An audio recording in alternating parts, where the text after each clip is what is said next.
வாலெங்கே? நீண்டெழுந்த வல்லியர் ரெங்கே? 4 எனத் தொடங்கும் இரட்டொருமொழிதல் பாடலின் ஆசிரியர் யார்?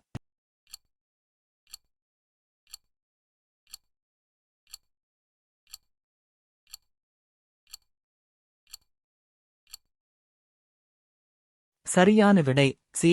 கவி காளமேகம். சரியானதைக் கண்டறிக. ஆய். மனோன்மணியத்தின் கிளைக்கதை சிவகாமியின் சபதம். 2 நூலின் தொடக்கத்தில் கடவுள் வாழ்த்துடன் தமிழ்த்தாய் வாழ்த்தும் இடம்பெற்றுள்ளது. 3 எளிய நடையில் வெண்பாவால் அமைந்தது. 4 மனோன்மணியம் தமிழின் முதல் பாவடிவ நாடக நூல்.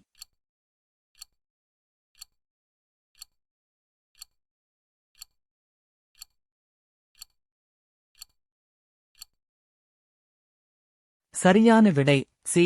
ஆய். 2, 4 சரி.